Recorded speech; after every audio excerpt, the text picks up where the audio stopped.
Tan tan tan tan, tan tan tan tan, tan tan tan tan, tan tan tan tan, tan tan tan tan, tan tan tan tan, tan tan tan tan, tan tan tan tan, tan tan tan tan, tan tan tan tan, tan tan tan tan, tan tan tan tan. I've been noticing that my sound has been pretty terrible the past couple of episodes. Your what? My sound. Serious? Yeah. You haven't picked that up? Gob, did you pick anything bad about Elson's sound? But, That's what I'm surprised. okay. Yeah, I've kind of felt like my sound has been off a little. I think Elson is feeling very discriminated. The other week was complaining about color grading on his image. And you On the saw, camera aiming at Elson. And you saw the same thing too, didn't you, when you looked at it? Well, you really had to observe. No, you didn't. It was pretty apparent. Okay, yeah, but I did tell him you used different cameras. Today were good. Are we? Okay. Because there were some very fancy apartments in Why? in Lusaka. Why? In Lusaka. Oh, stop. Anywho, Ladies and gentlemen, take us in, Elson. we are back one more again. If consistency were a jewel, Yeah. the Vaseline of podcasts, Or if consistency needed brand ambassadors. I think yes, it'll be it'll be Yeah. absolutely, it'll be you and I. But she were posting. Kuyumfo kunomba. What a week. You know, it's, I honestly feel like we are living in some kind of sitcom or like a reality show, and there's people that are watching us somewhere and they are laughing because every time I turn on the news, There's something. we've got a very interesting guest. Before we bring him in, did you watch the press conference at the White House where Elon Musk brought his son? Yes, I saw that. Did you see what Elon Musk's son said to Trump? No, I missed that. Did you see it? I heard about what he said to the people in attendance, but what he said to Trump, no. The kid, he said, "You are not the president. Why are you sitting there?" It makes me wonder what Elon says To his son. not only to his son, but in the house. In the house. Because kids listen to these things. What are they saying at the dinner table is the question. What is he telling his kids? Jesus. You know, we've got a guy called Trump in the White House, but I'm really the president. The guy showed up there in a t-shirt and a cap, and he was standing over the president, like just hovering. Elon, that is. I saw every media house go nuts over that last week. I've never seen anything like this before. Anyway, You want to introduce our guest? yes, I would love to. This is a man that I have known for a couple of years. First time that I met this guy is I wanted him to invest in my business. You remember that? Yeah, I remember. And I quickly realized that I did not have half the things that I needed. The first 4 questions he asked me. You knew. You were dealing with somebody who knows his I was business. just helping him out. I was helping Listen. my brother out. Listen, when you're looking for an investor, you need to know your things when you are speaking to a person that knows numbers. And you know, Mr. Chibuye, Andrew, please. what I've Make me sound what I've cool. picked from this conversation already is you never get any credit for the things that you taught this guy. So now he comes to other people and shines. Like, before you come to me about investing, No. you need to have these four, But- 5 but- things. I mean, what's the point of No. having a network or colleague? If you don't No, use just them, right? And obviously, at the end of your life, everything that you know, You learn from other people. you learn from other people as you just go. give him some credit as well. So, are you going to mention from your first grade teacher? Are Yes. you going to mention them? Just give him some credit. I just did. Just did. No, like when he's not Nigga. around. When he's not around. When he's not in the room. I just did. No, give him some credit what do when you he's not in what the do you room. want from me? Remember the guy that you were telling me was fruity before the episode started? You're acting like that person right now. So I should have brought up his bio. See, this now shows how unprofessional I am. Okay, you know what? Let me Google his bio. It's on Wikipedia. LinkedIn, probably. Yes, LinkedIn, right there. And ChatGPT nowadays, I think. Right? But ChatGPT doesn't need like just a stop from July 2024, I think. So you've accomplished quite a lot since then. I'm just Andrew. That's Okay, that usually so- works fine. Oh God. That usually works fine. Now my LinkedIn needs me to sign up first before it allows me to read your bio. which I don't like. Anyway, we had an interesting episode with Jane Mazimba. And at the back of that, for the longest time, we've been trying to get this gentleman on the podcast. Yeah. Andrew Chibuye is an author. We can call you that, right? Maybe. Yeah, I think so. Yeah, you're an author. Yeah. I mean, I write stuff. You write stuff. I masquerade as someone who knows a few things here and there. Economist, we can call you that. Loving your honesty. Yeah. Yes. You are. Are you the country director or are you a Country partner senior partner. for PwC? Yes. Country senior partner. Price Waterhouse. So what's the difference between a partner and a senior partner? Is there a So difference? it's like the chief executive officer. So You do have partners, Yes, but they're we not have senior partners. partners. Correct. Okay. Yeah. And have you noticed how it's incredible how they keep getting younger and younger? We had what's the guy's name from Prudential? Kachiza. Yeah. And it feels Smart like guy. CEOs keep getting younger and younger. What are we doing with our lives? Aren't you the CEO of your company as well? Yeah, well, but CEO. not as big as what you got going on. CEO. Yeah. So yes, you have seen this face a couple of times, ladies and gentlemen. Can you get your applause ready, please? Yes. Mr. Andrew Chibuye, I'll get your bio. I'll read your entire bio just now. Welcome, Chief. How are you? I'm good, thanks. Excellent. How are you? Been a long time coming. I know we kept missing each other. Yeah. The other time you were in Solowezi, you were supposed to have gotten you on. We even told people that we're going to have you on. Really? Yeah. Sorry. Nah, it's okay. It's all right. You had to do what you had to do. Yeah. I think you went to Cape Town the week after that. Yes. Mining endeavor. If you want to see how poor you are, attend such endeavors. That's where you see where the real money is. I mean, it's an interesting experience, that's for sure. Yeah. Yeah. How long were you there? 4 days. But why the mining endeavor? Is there a connection between what you do and you attending those? So I work with mining clients. Okay. Mining is one of the biggest industry. It's the biggest industry in Zambia. So Yeah. it gives you a lot of perspective. What's happening in the world? What does the world think about Zambia? You get to meet people, tell them about Zambia, also learn about what's happening. What does the world think about Zambia right now? Man, it was amazing. Huh? The amount of excitement and enthusiasm for Zambia, you can't believe. Really? Exactly. Like it's chalk and cheese.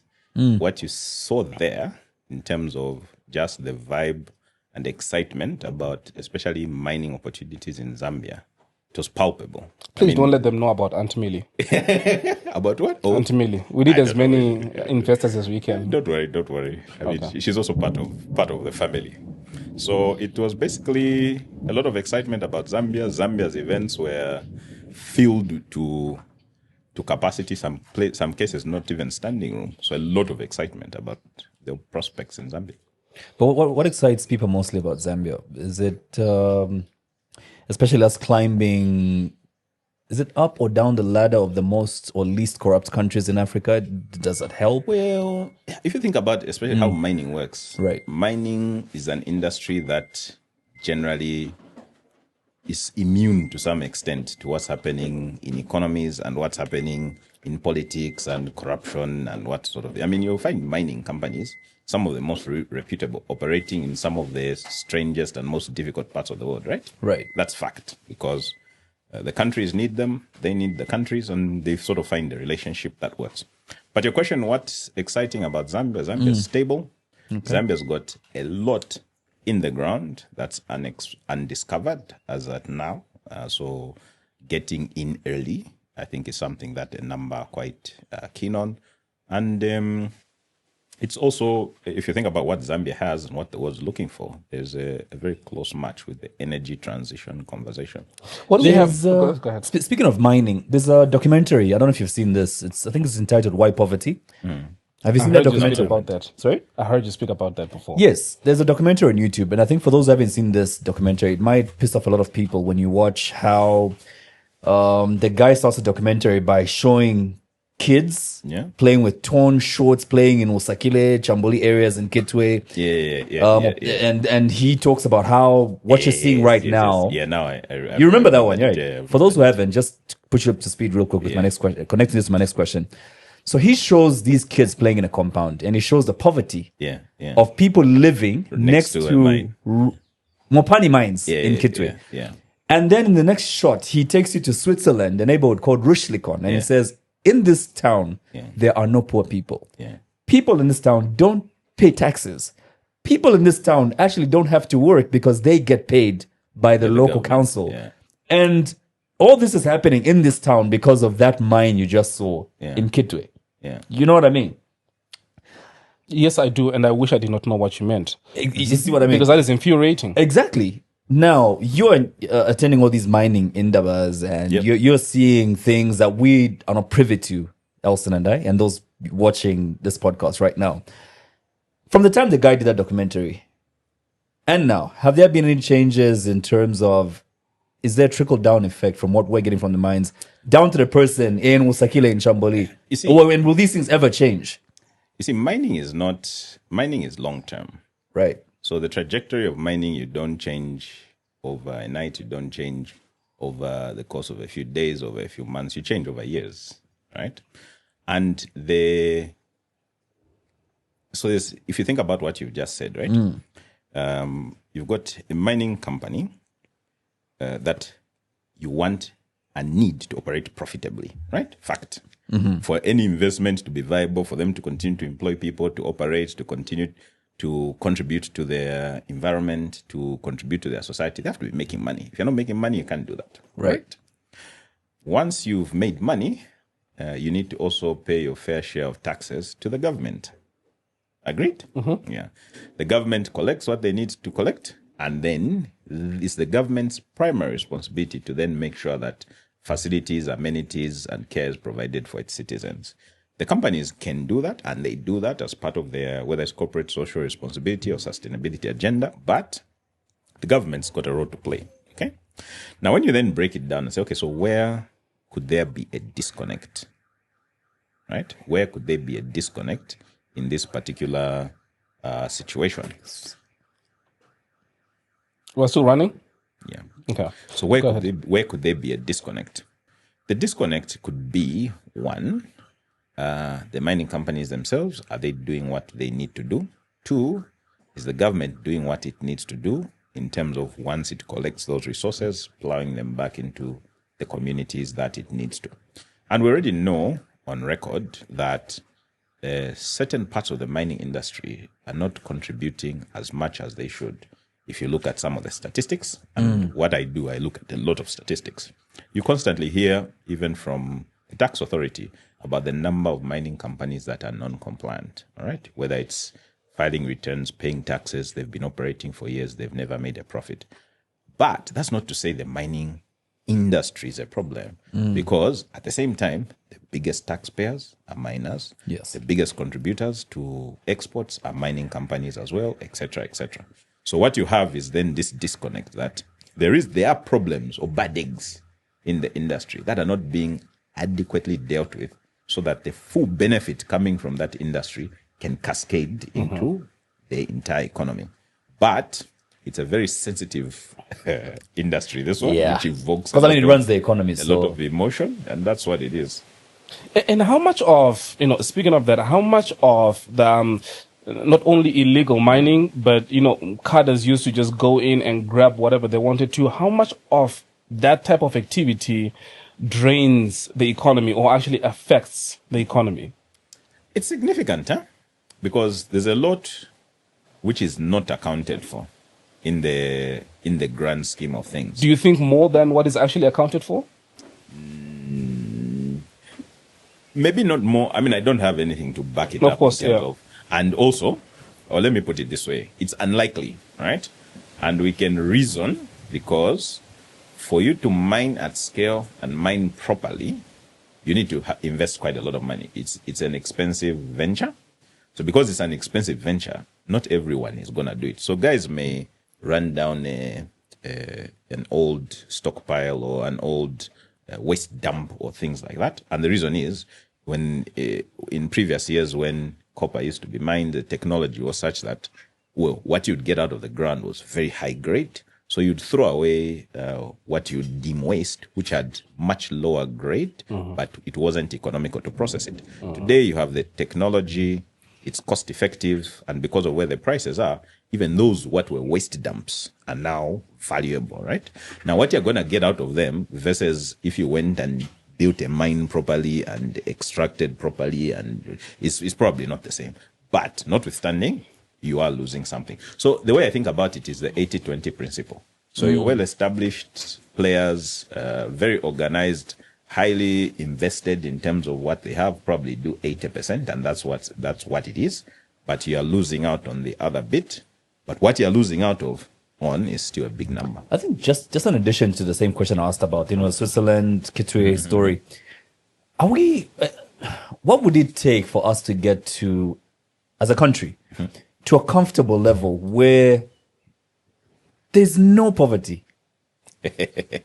Because where the mineral is going, there is no poverty there. But where the mineral is coming from, there's abject poverty.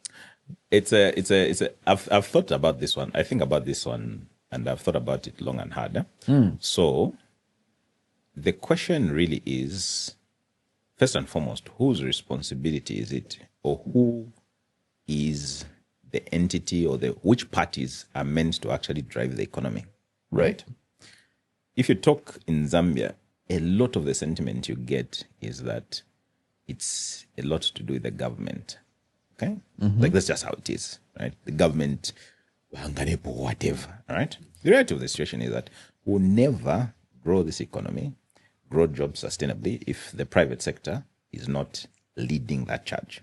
Businesses, entrepreneurs like yourself, also successful entrepreneurs, if I might add, are leading that charge. If they're not, because governments will always be constrained in terms of its total capability. That's just what it is.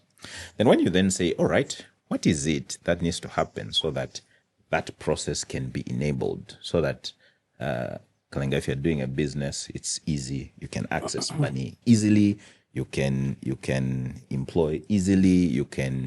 You don't have to worry about 10, 15 licenses and inspections and all of that. So how do you make it easier for business to happen? Right.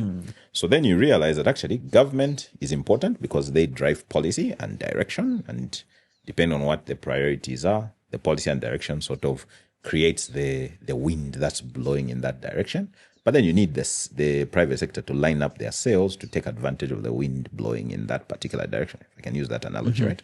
And that's what it is. So we would need to come right with policies that make it easy for businesses to start, to grow, to thrive. You need policies or an environment that makes it easy for businesses to access capital easily. One of the biggest challenges we have in the country at the moment is not that bank interest rates, for example, are too high. I hear this narrative a lot. And my argument is, no, they're not. The issue is that we don't have enough sources of capital that are diverse, that speak to a business. If you start a business today, you're not a customer for a bank. You need equity. Yep. You need venture capital. You need to talk to me, and we figure out what we're supposed to do, right? And enjoy those first investor four questions, whatever. yeah. Exactly. That's what you need. At that point, no bank will take you on. You need a development bank. You need venture capital. You need a functioning stock And exchange. those venture capitalists are vultures. Sorry to cut you off. Yeah. They are cutthroat and ruthless. Yes, but you see, they are part of the ecosystem, right? Because Agreed. a venture capitalist is meant to do business with someone who knows exactly what they're doing. Correct. Right? Yeah. So a development bank, for example, is meant to do business with someone you've got a great idea. You need 5 years to build your plant before it then starts operating. They give you patient capital. They support you with technical capability or advice along the way. Someone like me who holds your hand so that when you finally meet the venture capitalist like me, and they ask you those 4 questions, you're ready. You've got your script is already done. So that's what it is. So that's when you think about the ecosystem that Zambia has for supporting businesses to grow and transition, there's a lot that's missing from that jigsaw puzzle. So those are some of the things that I think need to happen to actually grow the economy and then drive people out of poverty. Exactly what you've just described. So we've started a cooperative called Buy Youth. So precisely what you have just described is what, sorry? Buy Youth. Okay. Right. So Buy Youth. Yes. So one thing we've realized is give capital to a person who does not really know much about entrepreneurship, and it will just pretty much go to waste. We've already spoken to UNDP. They're coming on board. We had a successful meeting with the Ministry of Local Government. If I tell you how much money has been disbursed in CDF and how much money has been recovered, because money has been given to people who actually do not have that hand-holding process. Yeah, exactly. So by joining Buy Youth, essentially, not only would you get capital, but before that, we need people like you who go through the teething process with these people, because I feel that is absolutely necessary for you to even remotely make it as an entrepreneur. Exactly. Yeah. You need to, is it by youth? By BY. Yeah. By youth. Okay. Yes, Like Benjamin Yoram. Okay. BY. I thought you were saying by youth, but just with a bit of an accent. You mentioned UNDP and USAID already comes to mind. Yeah. I know whenever we talk about USAID and Donald Trump and Elon Musk cutting Africa off, Yeah. well, with the aid that we received through USAID, a lot of times we think about that. People are quickly running to the drugs, the vaccines, the ARVs that we receive from the organization. But there's a lot of money that comes with USAID as well. Exactly. How is this impacting or going to impact our economy? Very good question. I think it will. So right now there's uncertainty, and uncertainty isn't great because uncertainty means things will slow down. There's been little opportunity to sort of plan, make transitions, and that's what it is, right? So, very disruptive. I know, and that's how you realize how small the world is. Sit next to people, you open up a conversation. In no time, you either know someone who is affected or one of you is already affected in one way, shape, or form. Yeah. So it's massive. Okay. I mean, I look at the numbers. I look at how much comes to Zambia from cooperating partners to support the budget, and how much specifically comes from the United States. It's huge, right? How much was it? Would you know? I mean, the number that's publicized is 300 million just for the health sector, if I'm not mistaken. A year? Yes, Penam. It's that big. I remember it's like 500 million. Yeah, so it could be 2022. significantly higher, but that's just health sector. There's other things that they do, and there's other things which they do, and it doesn't come through government. So you'll not necessarily see it even directly in the numbers because they'll be funding a project directly without necessarily it passing through the government system. So the numbers are big, right? And the impact is obviously in the short term, I think will be unquestionable. So there'll be disruption. There's jobs which are at stake, and not the greatest time for us to be having such a disruption, right? There will be projects that will come to a standstill or may not continue. I mean, there's supposed to be a review period. We don't know what will happen in that period. There's been court cases and all of that. I mean, eventually it will settle. So that's obviously disruptive. It's a challenge for economy that's already challenged. But I like to look for opportunities in all of these things, because it is what it is. So what do you see as opportunities? So first and foremost, so let's start. Let's be brutally honest, right? It's their resources. They can do with those resources as they decide, right? It's US taxpayer money, right? So we make peace with that. From there, you say to yourself, all right, so what are some of the consequences of reliance on other people, right? You relax in some instances, right? Because this area is covered, or that's already sorted. You don't really apply your mind to the fullest extent to what is possible, right? Zambia has for a long time been talking about we don't have a balanced tax net, for example, right? That there are a lot of people operating whose taxes who don't contribute to the overall tax pot because they are in the informal sector. We will now have to sit and think very carefully how to bring them. Yeah, we talk about broadening and diversifying the tax net and all that. So we'll have to do that. It's an opportunity for us to also look at our own operations as a country. How efficient are we, right? And opportunities that can be reduced to reduce and cut waste will have to be. And maybe not even cut waste is extreme, right? Because it's suggesting that money is going where it absolutely shouldn't. But even optimizing where we take our resources and saying, do we actually need to take money here? What are our priorities? How do we do this in the intervening period? And then you asked the question earlier, we were talking about the mining sector. Right. And the whole essence of that documentary you're describing is that you've got where the resources are coming from, where the minerals are coming from. It doesn't appear as though the benefits are staying there, right? So how do you then structure the sector? Because the boom is coming in terms of the sector. I've done the numbers, I've looked at it. There's phenomenal investment going into there. So now we must sit and think, how do we make it as optimal and beneficial for Zambia? Obviously, you need the investors. Can some of those investors be local? How do we make sure that locals get a better participation? Those are all the things that you do. So it's a time to sit and think, right? Because our degree of comfort is going to reduce, and we don't have a choice. And you know that sometimes when you're a bit uncomfortable, it's a moment when you become very innovative in your thinking. So that's what I see. I saw different responses from different governments to this. Botswana's response was swift in terms of where they were going to cut expenses and where they were going to get money to cover this.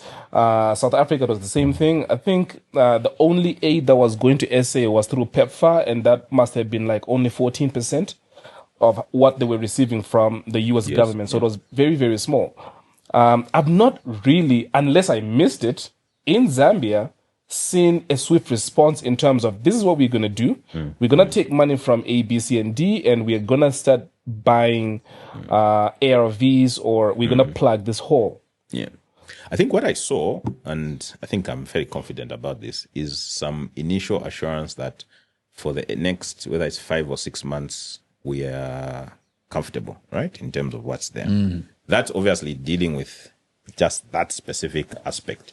The broader impact on whether it's the health sector or the government's budget and what that means for annual funding and that deficit and that situation, as well as what it means for the other sectors. I think I also haven't seen as yet, but I'm pretty sure, having spoken to some people, that it's something that's receiving. I was speaking to a good friend of mine, and he sent me a message because I think it was on the episode that we did with Jane, where we spoke about, and I even say this in a joking way, that now because there aren't any ARVs, you guys need to strap up. Do you remember that? And then I got a guy, let me show you. I got a guy who texted me and said, dude, what you spoke about has hit really close to home, because his aunt got turned away when she went to get, no, he called me, I was just looking for the message. When she went to get ARVs, she was turned away. And, really? Yeah, it said, we don't have anything here. Yeah. And, go ahead. Yeah, no. Yeah, so just like we've said, I've seen different responses from different governments, and I feel like now would be the time to actually sit and address and tell people what the plan is in terms of where we are and what needs to be done. I agree with you. I mean, part of how you respond to any crisis is how you communicate. Precisely. Very important. Yeah. So that people are very clear what needs to happen. There's been some preliminary communications. I heard a similar story like that, but I think it was to a facility that's directly funded by one of those programs. So there was a bit of uncertainty. Is this going ahead? Isn't it? But at the end of the day, what you want to do is be in control. What you want to do is be in control of our Absolutely. destiny. Yeah. So The head of USAID, I don't know if you watched her interview on Jimmy Kimmel. No. She actually said the time they cut it off, because there was no warning, there was no, go by your camera safe, the drizzle has started. But go ahead. Yeah, she was like what your friend just said there. She was sharing stories of kids in Uganda who were in a queue to get TB medication at 8 a.m. 3 of them went in. Then a call comes from America, says, close the doors now. Wow. And there's like 100 kids waiting for TB medication. And they're like, can we just finish? And they were told the order is shut down now. Wow. Yeah. So kids in the queue couldn't get medication. But anyway, if you remember... But just to sort of balance it out, Yeah. there has been subsequent communication that critical treatment, critical... Oh, yes, those can critical support, Yeah. and I would imagine programs like that would, at least in the interim, continue to function. You could have been exaggerating just to get things moving. But then clearly aren't. So you see, what I gathered from that is that in the initial phase, it was unclear what you do. So stop. Yeah. So afterwards, clarity, a bit more clarity. Can I take you back to about a decade ago when Dambisa Moyo wrote that book, Dead Aid? Dead Aid. She spoke about these things in that book and how she felt Africa really needed to do away with aid back then. Yeah. And I think African leaders should have heeded to that advice years ago. She spoke about how aid actually perpetuates poverty in Africa because there's all this dependence on aid from America and the West. And it does not help in terms of sustainable economic growth in Africa. Based off what she wrote in Dead Aid and how aid perpetuates poverty, don't you feel USAID cutting off aid right now is actually good for Africa, because now we're going to open our minds up? Well, that was the discussion we had earlier. Yeah. That when you're in a crisis like this or a difficult situation like this, you must apply your mind. True. Now, and you'll see things that perhaps you may not have seen previously, or things which you may have considered as not urgent at the time, now will become urgent. Efficiency, our own cost containment, our own potential cost reductions, moving resources to where they're most needed, how you prioritize stuff. All that then is on the table. What if while they cut off aid, we also cut off our supply of minerals like lithium for electric vehicles? Like China did. You know what I mean?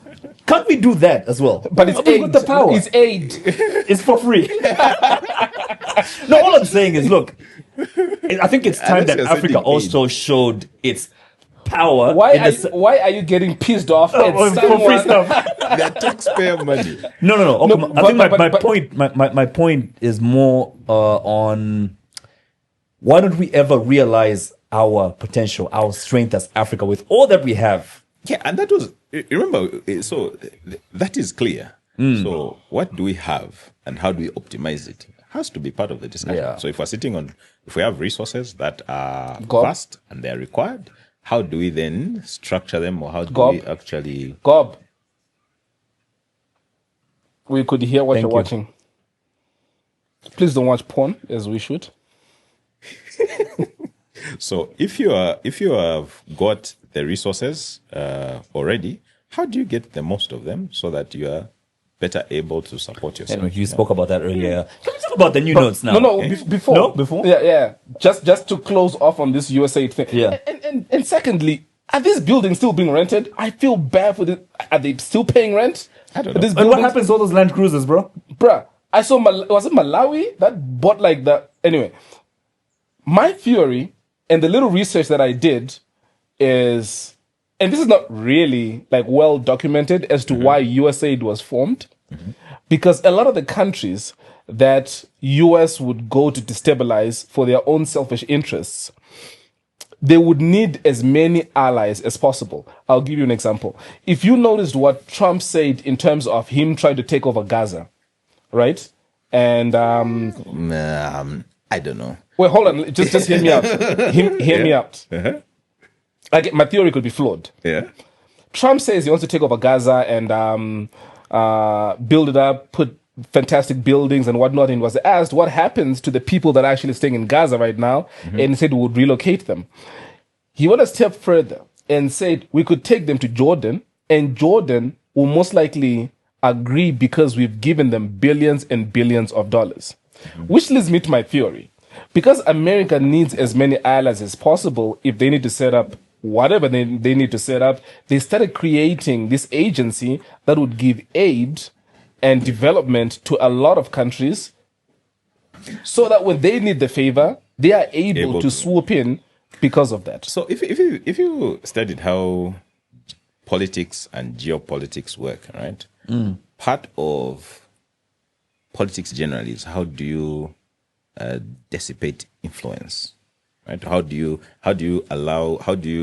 spread your ideals, your influence around the world, right? And there are different schools of thought on how you do it, right? There's a school of thought on how perhaps the East does it, which is economics, help you build, etc., but not get and do it at an arm's length basis, right? It's transactions and you move. The West, and it's not just the US, we've got other cooperating partners that support. They will support you. They want you to have certain minimum,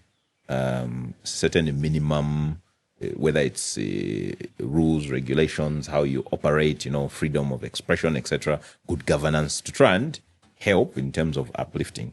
And it's part of their, from depending on which school of thought you You come at it from their way of helping the rest of the world develop, right?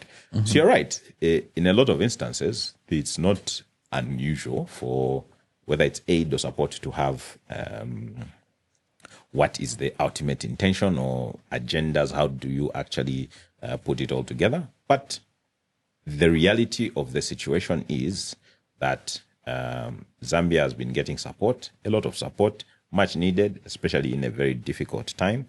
That support has now been curtailed. It will cause challenges in the interim period. I don't think that there will be zero support. In fact, the statements have been that support will, if it's provided, will be provided in a different framework, right? So there will be some form of support which goes to different parts of the world, just not under the framework that it was under previously. So wait and see. It's not going. I would guarantee. In fact, if I heard is it the foreign secretary very well? He said aid that is aligned with our interests. So it means it will be correct, there, right? Yes. It will be there, but it's just conditional. the format. Yeah, so it will align to whatever What America agenda or whatever precisely. it is. Whatever they want. I'm getting jittery. I can't wait to talk about the Kwacha. Go ahead. You are one person who's always got your finger on the pulse. Yeah. And you know what's happening in the economy at any given time. I know I see how people I'm call not you. sure. I see TV stations, radio stations calling you This for. man is an overachiever. Yes. Before we get to the new note, do you know I texted this man to make a date for today, and he says, "What time do we shoot?" I said 12. He says to me, 12 is fine. I'll be there. No, hold on. Do you know what he was supposed to have done in the morning before coming here? No? Cycle for 120 kilometers. You did that? Only. Well, I was going to. Then my daughter woke me up at like 5. Yeah, She wanted me to go support her run 2 kilometers, a marathon. So You really love cycling, eh? yeah. I remember 20 kilometers. I remember when Mazabuka, when we met, you had your bike. Of Yeah. cycling in Zambia. Oh, that's when you had your bike when we met in Mazabuka. So yeah. I'm the president. So I'm the president of cycling, but you don't hear about me much. Just Wait, what's the those- distance doesn't between have Lusaka and a lot of money. Mazabuka? 137. So almost from Lusaka to Mazabuka, you'd cycle. Yeah, but I've been to Livingston twice on a bike in over 2 days. And then in 2022, I rode 325 in a day. Obviously with stops in between. Yeah. Elson can't even dream of this. Such feats. I am out of breath by taking a flight of stairs to my bedroom. No, but it comes with so you train for it. You don't just get up and do it. But it's nice when you have like a target. I want to do this. So More respect I'll to you. join in the next trip No, to the you next will not. stage. I will. No, you will not. Do you know how much I jog? You almost got your phone snatched the other time that you were jogging and you could not run fast enough to get away from the thieves. What was it the morning those guys had a TV with them at 5 in the morning? He said jogging, not sprinting. Yeah, you know what I mean. But Anyway. you're built like a cyclist. So come and join. Andrew, Yeah. what's going on with the printing of the new notes? Is this supposed to smoke somebody out? What's going on? Why are we printing new notes? Why are we printing new notes? Yeah, Yes. this one is topical. So there are a number of things, all right? And obviously different aspects of the justification get different levels. Are they of trying to focus. get PF guys hiding money to come out? Wait. Because that's also on the street. Relax, man. Relax. Relax. You need to build a case. You All right, like cool. part Let's of go. what I like to try to do is carry everyone along and then not tell them what I actually think, but after having presented the facts, then you can make your own call. All right, let's it go. also keeps So let's- me out yeah, of so trouble. let's Let's go. Let's go. So let's think about this, okay? So at the very foundation, printing notes for any country is not unusual. It's normal, right? So notes are printed all the time. That's why sometimes you show up at the ATM, you pull out some notes, and they're very crispy, right? They are brand new notes. Right. There is an ongoing process through which currency is replaced, okay? Notes get damaged, they get taken out of circulation, they get enhanced in terms of their features, etc. Okay? So that is Unusual. standard. Yeah. Okay? It is also not unusual to, from time to time, change the actual design of the notes. Right? It's not unusual. There was a time we had polymer notes for 1,000. We had paper ones, if you remember that, yes. plastic ones and whatever. So that's not unusual. It's also not unusual for, from time to time, to change the entire structure of the notes in terms of what's your biggest note, what are the actual denominations, okay? Which is what has happened now, all right? So changing the notes in terms of the structure is not unusual, okay? There are reasons for it, okay? Now it's the reasons that you then interrogate because they signal certain things. We're together so far. All right, Very much, yeah. So there is a science through which you determine what is the most optimal structure for the notes that you must have in circulation. Remember, we used to have 10,000, 50,000 Kwacha notes, and whatever, right? And we chopped off 3 zeros called rebasing. That was in about 2012. We then ended up with smaller notes. Since then, we've never actually shifted the structure in terms of denomination. Now, from that time to today, so now this is the most discussed aspect of it, the issue of inflation, okay? That over time, what you can get from the same amount of money has reduced. We all know that. And that has happened because costs are increasing. And in the recent years, costs have been increasing at a quicker rate, okay? Now, costs will always increase. Inflation, any economy will expect to have some degree of inflation. It's healthy, all right? And that's why you hear the central bank talk about we have a band, a target of between 6 and 8%. But what you want is low to moderate inflation, controlled. In the recent years, and when I say recent years, we're talking about since when? 2022, 2023, it's been gradually ramping up. It's now at what? 16.7%, heading towards 17%. We once had in, I think 2021, we got to north of the 20s. It then came down. Zambia's inflation is driven by a number of different factors, right? We import a lot, right? So we import, we're dependent on foreign currency. Our kwacha has been weakening. So when we import stuff, the price of those things is going up, right? Progressively. Now, there's reasons why the exchange rate is weakening, right? The economy is obviously being battered at the moment and has been for a while, right? And maybe we need to explore that as well because it's important. You will never be able to treat an ailment if you don't diagnose it properly, right? So what you're dealing with as inflation is a symptom. You need to understand where is it coming from, right? So if you look at that, Zambia first defaulted on what it owed to creditors in November 2020. Zambia, and just before that, we came out of COVID. Then we went to issues with being indebted and challenges that came from there. We had issues with how our mining sector was in decline. In fact, it's only turned around in 2024. So up to 2023, 2021, 2022, 2023, the graph was going down. It has now turned around and is heading back upwards, and it is expected to grow to move quite quickly. Add to that now climate change and what that's done for food production, what it's done for electricity production. Electricity affects everything, right? You have to run a generator. That's additional costs. The country is having to import power here, $90 to $100 million worth of and sell power to Namibia too. That's a different. That's a topic for another day. But yeah, they have to do that. But if you look at it in terms of to get on with what's happening, there's a lot which has pushed up the costs. The costs have been pushed up, meaning what you're getting when you take out 100 kwacha is getting less. What that means is that it's now more and more inefficient when you're using cash, right? It's inefficient. You need to carry a lot more cash to do the same things. So the science says then, what is the optimal point? So there are these sort of sweet spots. It's not an exact science, but it is actually an exact science. There's some method to the process and say, okay, for us to continue to sustain this level of transactions and to make it efficient so that also when you're going into the bank, you're not queued for 30 minutes while some guy in front of you has all of his notes counted. We need to restructure there. We need to restructure the notes and the denominations that we have. So that is obviously what is the most discussed issue because it does signal that the value of the currency has declined. You can't get away from that, right? So that's the biggest deal. You need to understand the why, and I'm sure we may discuss how do you actually fix it. But that's one important reason. That's the most discussed. It signals the most. It's the most contentious about it, because now you have how good are the policies to get the economy back on track, etc., etc. Because you only ever be able to bring your inflation back down or moderate it sustainably if your economy is doing well. Okay, Right. So pack.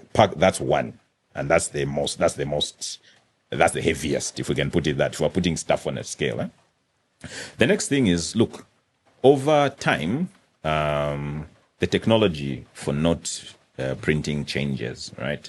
The people who have made it their job to counterfeit notes, they are more sophisticated. Since 2012 to now, there's not been a major overhaul of even the design of our currency. So you redesign it, you update it for the latest in terms of security and just general, even durability, all of that, and you bring it up to the modern day, right? So that's another reason why that is happening. In terms of On that point as well, isn't it easier to have counterfeit notes, especially during the introduction of a new note? Because if Kalenga is only being introduced to the new note for the first time, say this coming month, he will not be able to tell the real note from the fake note. Well, they have to move quickly.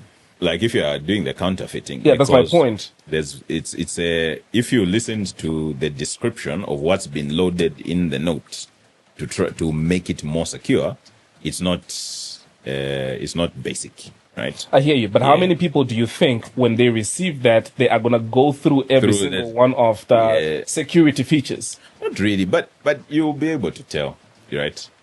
And the reality of the situation is, this is where now education comes in, because people need to be educated. Sensitized. What are you looking for? The other aspect, there is something which I thought was quite interesting, that they've actually enhanced the notes to better cater for visually impaired people. Also, there's Braille. I don't think it's not Braille, but which has always been there. Even the sizes of the notes are different. Oh, serious? So I just thought that was quite interesting, that they've actually gone to that extent in terms of dealing with that aspect as well. And this one is a bit counterintuitive, but there is a push to use less cash in the economy, right? Yes. That move to mobile money, through the bank, etc., etc. By basically resetting the entire currency in circulation, you have an opportunity to either reduce it, as you are then dealing with what else you have to do, so that you incentivize the use of electronic means, right? Because now you can say, okay, fine, maybe in terms of the notes that will actually be in circulation, maybe we'll drop them 20% and then see how we go from there. We'll see how that works. Then your point, which you were asking, right? Are they trying to smoke people out? Because word on the street the reality of the situation is also that it's not uncommon. I think Nigeria did it. I think even in Kenya. In fact, those countries, I think they only, if I'm not mistaken, at some point, they only changed the largest denomination. So like they fundamentally overhauled it and said, by this point, if you've got cash, you need to trade it in. If you don't, then you lose it. You won't be able to use it. But I mean, if you've got cash that you can account for, then you've got nothing to. So will this get to a point where you're not able to use your old denominations anymore? Yes, but there'll be a transition period. I think it's like a year. It's like a year. No, it's a long period. It's a long period. No. It's a reasonable period for you to trade in your currency. Those people. So if I'm hiding 56 million kwacha now, the same thing. I can easily take a million kwacha every week for the next 52 weeks. I mean, but what will happen is then the bank will flag and say every day, because remember how this works on the back end is that you've told the bank, I am Kalink. I make 10 million kwacha a month off of the podcast. I hope you do. And this is how it comes in. So if all of a sudden you're now making 20 million, then they'll ask you to explain. Well, you can spread it over a couple of people. Get 1,000 people to deposit it into their accounts. Let's just say it becomes harder to do. Yeah. But, and let's be honest, right? Like now, especially with mobile money, it might be a lot easier to get money into the banking system, isn't it? Precisely. Yeah, because you just go to spread out your money, Give it to an agent. 30 SIM cards. Yeah. But you have some work to do. And at some point, when it's sort of, if the systems work the way they're supposed to, you may have to answer a few questions as to the source. And remember, what happens is that once you get flagged as your transactions are suspicious, then you end up with DEC, FIC. They look into those, and then if you need to explain, A follow-up question to what you say, that obviously if inflation goes up, then the 100 Kwacha note that you normally carried is now buying less and less. And so introducing a higher denomination that makes it easier. But why not just fix the inflation? It's not that easy to do. So that's the long and short of it. So if you look at where we are at the moment, right? We explained where is the issue coming from with inflation, right? We import a lot. Our productivity is not that great. And there are reasons for that. We've got a power situation now, a food situation. And when you look at the way inflation is made up, it's made up of two components. What's happening with food and what's happening with non-food, right? When you think about food, what's happened to the price of mealie meal? Why? Less production, need inputs cost a lot more, etc. Non-food, what's happened to petroleum, which we import? What's happened to electricity? Tariffs were increased in order to help with a sort of stopgap measure. So the pressure on inflation to go up is real and is going to be sustained.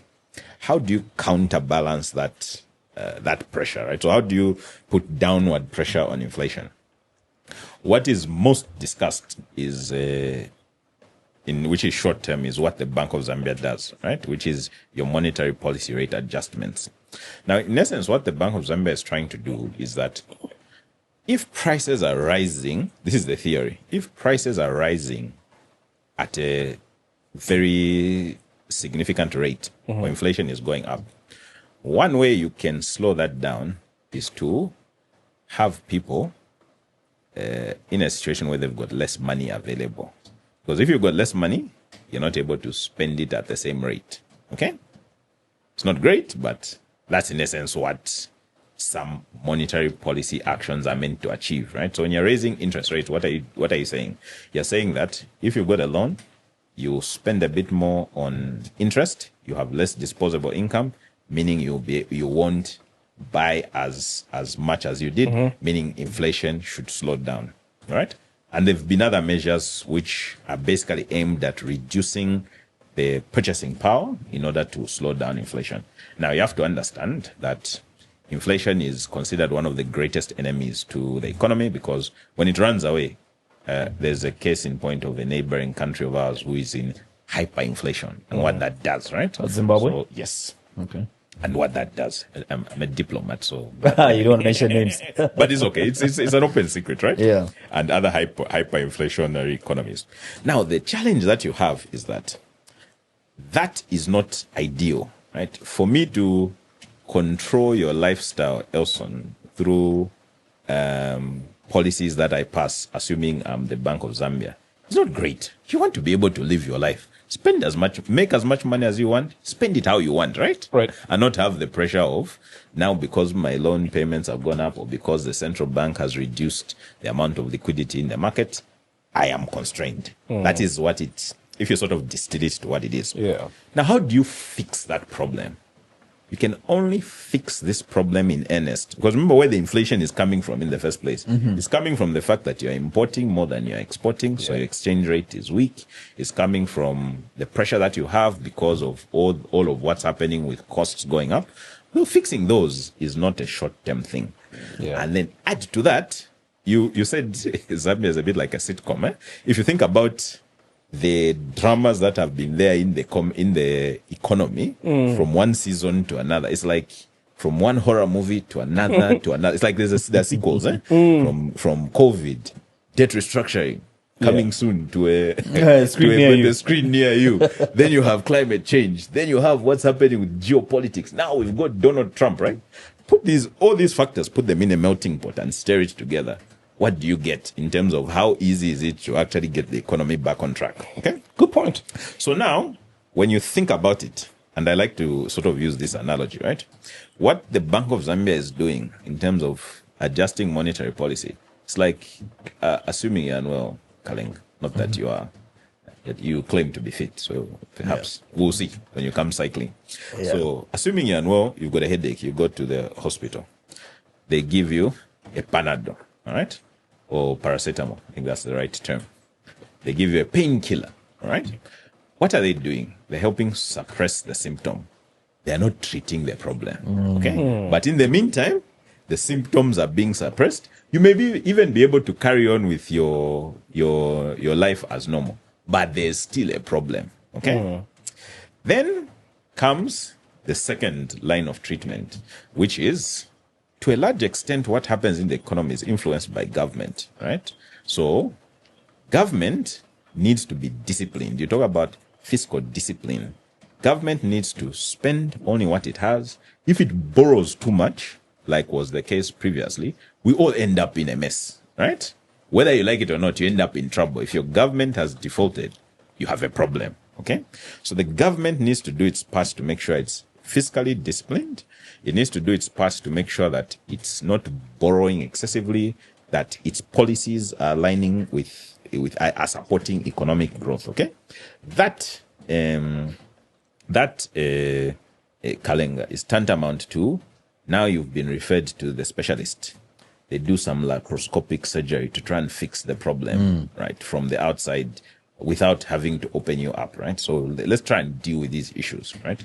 So you've moved from just monetary policy, which is treating symptoms. You've now come to slightly more complex medical treatment. We're doing ultrasounds. We're doing MRIs to figure out what exactly is the problem, minimal invasive surgery to get to the problem.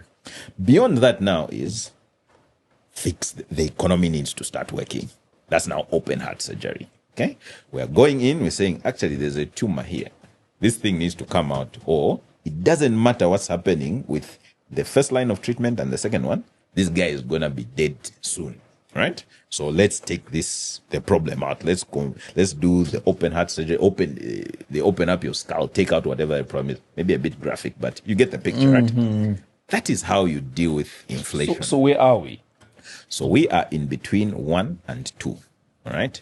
The effects of trying to get 3 where it should be is also in progress, but it takes time. And it's not the easiest because so of MRI and everything else. So MRI is happening. That's where we are. The government has looked at where they need to spend money, which policies they need to bring in to support the economy, which parts of the economy need to be given priority.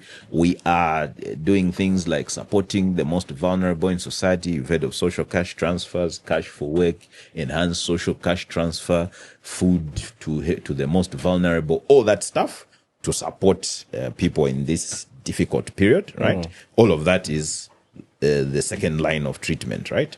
Don't spend where you shouldn't, etc. We don't know whether it always happens that way, but in theory, that's the case. Yeah. This now, the open heart surgery is, where's the mining sector? What's happening with agriculture? Is tourism firing on all cylinders? What's happening with, ICT is interesting as one of those driving the economy at the moment, wholesale and trade, etc. Some of these have started showing some very positive signs.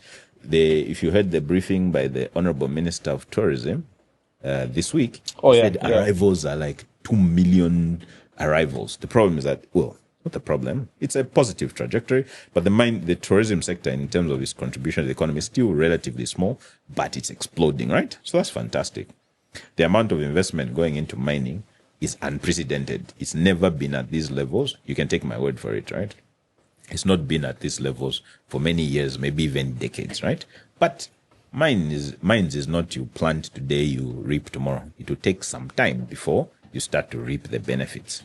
And agriculture, obviously, hopefully, with better rains this year, should recover. So you can actually say, maybe to where are we? It's not as though they're mutually exclusive, eh?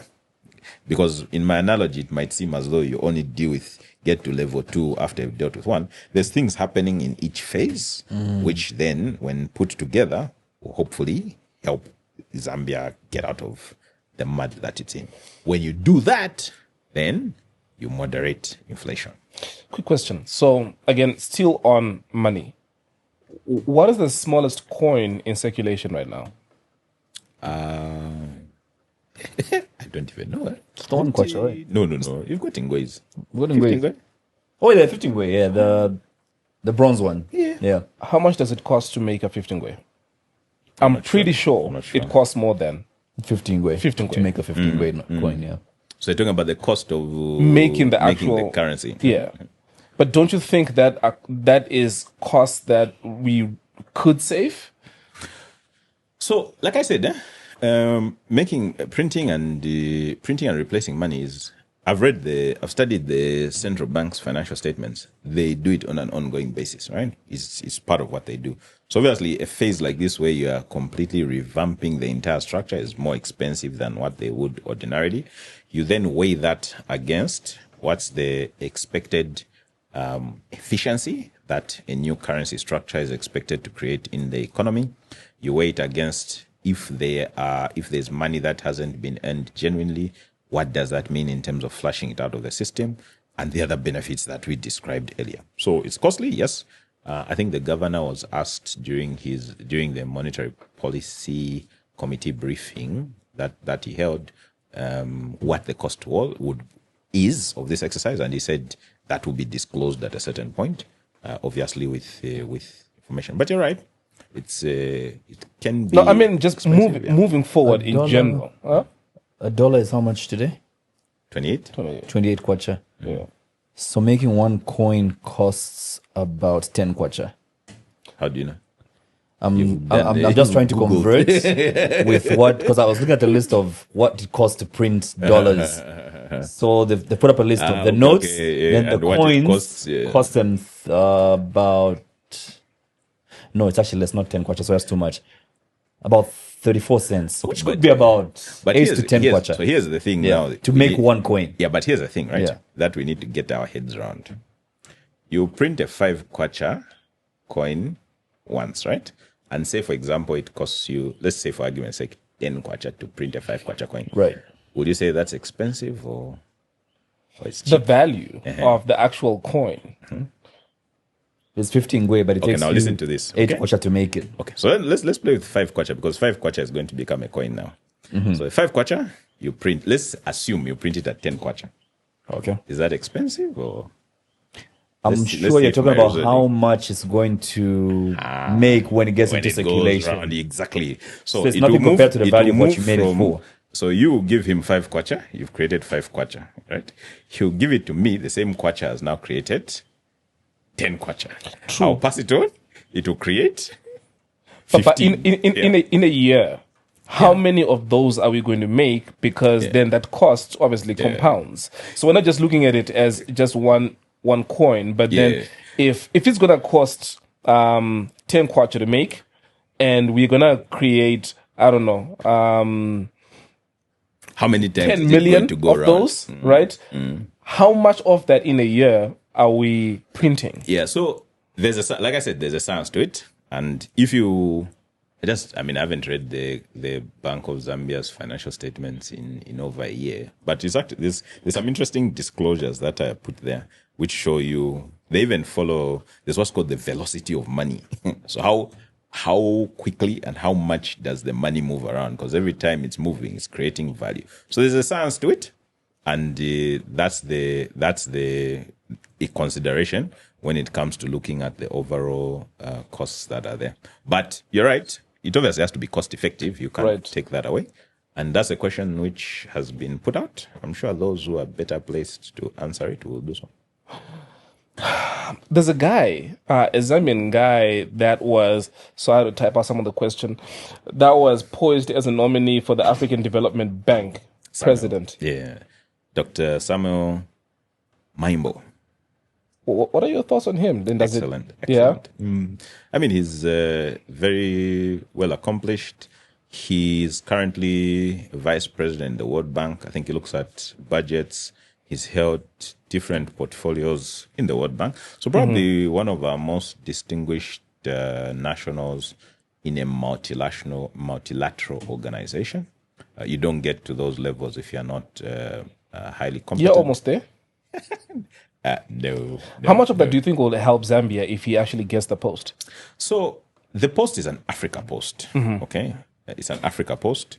It's Africa Development Bank. It's held by Africans. It's always been held by Africans. He has a mandate which he's put out as his, because he has to campaign for it. Of course. Obviously helping to transform Africa. I've spoken to him. I've interacted with him.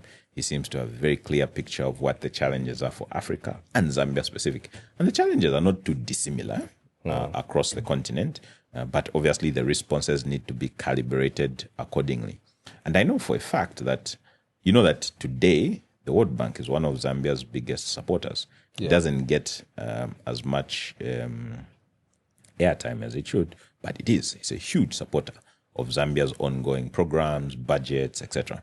So I am highly confident he's been instrumental in that, because, I mean, at some point he was the person controlling budgets in the whole of the World Bank, or involved in that process at least. So very smart, clear mandate, excellent networks, pleasant individual. I wish him all the best in his bid to become Africa Development Bank president. He's easily accessible. I mean, I hadn't met him. I sent him one message on LinkedIn. We got chatting. He sent me his number. We had a discussion. Yeah, so very affable. It'd be interesting to know the kinds of famous people whose phone numbers you have in your phone. Apart from me, obviously. I've got yours. Yours was hard to come by, but I got it. I got it finally. This man is gassing me up. You sent me a couple of your articles, and I like how you have got articles like economics for dummies, because that's what I feel a lot of us. We really need to change the narrative. Economics 101. I prefer for dummies. Right? I feel that's what a lot of us are. Yeah. And if we get to a point where we infuse talks about the economy into what people generally like to talk about on social media, I feel like it's a win. Yeah, it has to be, because, you know, like a lot of what we're discussing, my style generally, I try not to give you my point of view. Right. Because sometimes you give a point of view and people are happy to take the point of view they've heard as the gospel truth. It's not. At the end of the day, it doesn't matter who you are or what you do or who I am or what I do. I have a say and a stake in what's happening in the economy. And the question is, how do I optimize that stake if I don't have A, an interest in what's happening, B, if I don't understand it? And my motivation actually came from listening and watching debates that, even just on the face of it, were based on information that was either incorrect or just positions that were difficult to substantiate because the facts said else otherwise. Now, if we're going to debate an issue, there are at least some basic minimum facts.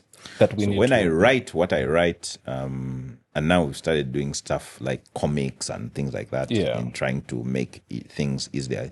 I actually think about my 75-year-old mother and say, if my mother is having a cup of tea with her neighbor friend and they hear this issue, whether it's debt restructuring or the mining sector or they're having even these issues, USAID, monetary policy, it affects them. Absolutely. A great deal. Yeah. What do they need to know as a bare minimum so that they can actually have a conversation on whether they think on what's happening and what they think about it? And for the longest time, I would find conversations which are happening, and they're not based on, like, they're based on just what someone gave out as an opinion, and it gets taken as fact. And I say, but all of us should be able to look at what the issue is, understand where it's coming from, and then form a point of view. You don't have to be an economist to form a point of view. So I gave you an example. We had a discussion previously where I was explaining to you how inflation is controlled, right? I gave you step one, treatment like it's step two, some minor treatment, step three, more difficult treatment, right? When you sit now and have a conversation about actually how effective is economic policy today, because you're perhaps better able to relate to it, you should be able to then come up with some ideas that are actually valid, even though you may not be an economist at all. So that's basically what I try and do, and sometimes it works. You wrote in your article the open understanding of the Mopani copper mine. Yes, understanding that. Yeah, it's so funny. I was the first guys from IDC that actually went to strike the deal. I actually know the person. Okay. I didn't know the details. You gave an analogy where you compared Mopani copper mine to a football team. Yes, the transactions of football, like a football game. Correct. So, if we are to kind of look at it like they're playing FIFA, for example, Yeah. how or what do they need to do in order for them to improve their ranking, right? Like from where they are right now. Yeah, as a company. As a company. Yeah, so, I mean, I wrote that piece, I think it's over almost a year ago. But if I remember correctly, what we're saying is you have an asset or a mine, right? That mine has got elements or components to it that ensure that it functions as effectively as it should and contributes as much as it should to the economy, right? And it's a bit like a football team, right? That for you to win as a football team, you have to have the right players in the right positions, okay? But you also look at who are you playing against, right? And any economic player will be playing against what's happening in the world, the challenges that are there, the cost of funding, which may be high, the challenges with just the operating environment. Now, if I wrote that paper now, one of the opposing players would be an energy deficit, right? As where would energy deficit play? As a striker coming to score against you, right? Because it's something that you are fighting against on the field of play. So if you then look at the entity itself and where it was starved of capital to drive its investment. If you remember, I mean, it's and all I write about is in the public domain. So I don't spend a lot of time consulting people and getting background information. No, I try and stick to what is in the public domain because by virtue of what I do, I have to be able to back up what I say. Of course. Because sometimes I'll say something as me and someone will write a headline, PwC says. So I have to tread very carefully. Otherwise I could get in trouble. So the easiest way, the George is still the MD, right? Who? I think it's George. George Chitwa. Yeah. He's one of the partners. Okay. So if you want to use managing director terminology, I am. Okay. Well, I meant for Mopani, but okay. Oh, you're talking about Mopani Copper Mines? Yes. No, it's engineer Charles Sakanya. Charles. Why did I say George? Charles, yeah. Charles Sakanya. That's glasses and all. That's the CEO at Mopani. So, if you think about where they were before, and let's use a football analogy, they had, if I remember correctly, they had an injured player called negative equity. Okay. So in that, if I remember, and I think I can vividly recall it, you have negative equity as a player on the pitch. Now, what was I saying? This is a company that's trying to thrive, but it doesn't actually have capital because of the accumulated losses it has made over the years. What was initially invested as capital in the business has actually turned negative. If you have negative capital, which bank is going to look at you favorably? How are you going to invest your own resources, right? Like if all your, I mean, you're a businessman, right? If you've spent all your capital, let's make it as simple as that. What hope do you have for your business for tomorrow? Right? Exactly. And that's exactly what I was saying. So this company had a player who's supposed to be playing in attack and he's impaired, negative capital. And I put him there. Right? So I'll use that as an example. And then through this transaction, what you had then was a substitution. Negative capital was coming off the pitch and you are getting fresh capital investment. I think it was like $620 million, which was going to do a lot to shift. That's the defender. Yes, that is now coming in as a defender because that's what capital does. Capital buttresses you against losses or forces against you. So when I explain it in that way, you then see, okay, this is what's happening. But your question was actually, what do they actually need to do? So right now, and I haven't seen any public announcements from them recently. But actually, no, I correct that statement. I sat in a presentation by engineer Charles Sakanya at the mining in Daba, where he was talking about how they're now in the process of deploying that capital, fixing up the mine, investing in new infrastructure, replacing equipment, optimizing the mine. Production is up. I think he said at some point they were at levels of 30, maybe 40,000 tons per annum. He was saying this year they're hoping to get that to 90,000 tons per annum on a journey to getting to 220,000 tons per annum. So really optimizing all of those, the capital that's been invested, the team that's been put together to run the mine as well. That was one of the players that I had, that you had a team, a player who was tired, and we said management is tired. Why? Because these guys have been running with limited capital, difficult circumstances, keeping the ship afloat. Now they are being resourced with additional capability through this transaction, and that can only be a good thing. So it's just a matter of time, and they should be doing a lot better.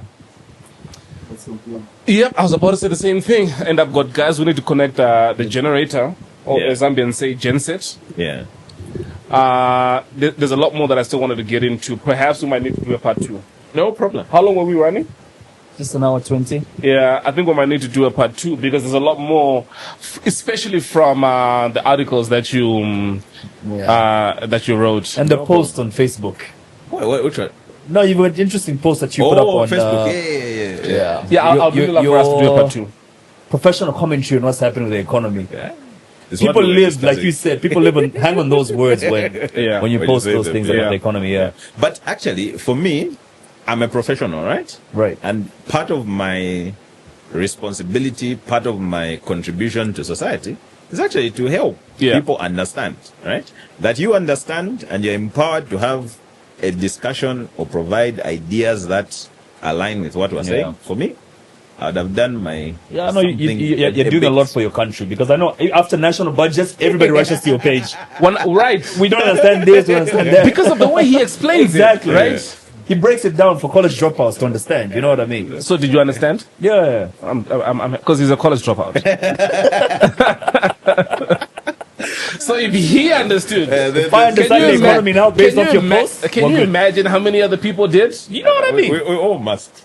Yeah. We all need to take an interest. I think you should actually rewrite textbooks, especially on the economy and whatever. I agree. The masses to understand what's going on about the economy. You know what I mean? I think it's going to be our resident economist on this episode. There's quite a lot that we... Economic consultant, weekly. Yes. No problem. We can do something. Even have a segment, like a 10-minute segment of what's happening this week or this month.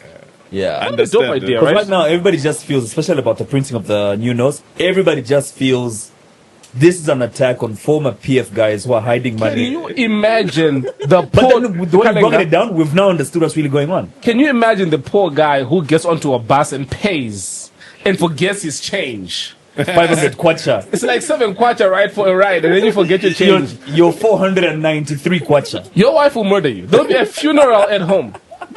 Do not go back home that day. Fab, it's been a great episode.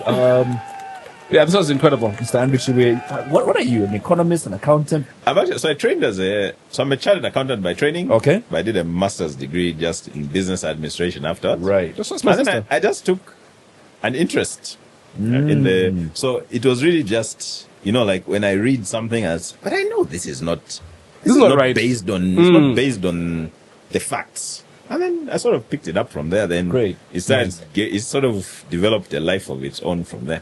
Nice. So now I say I masquerade as an accountant. Big shout out to brothers.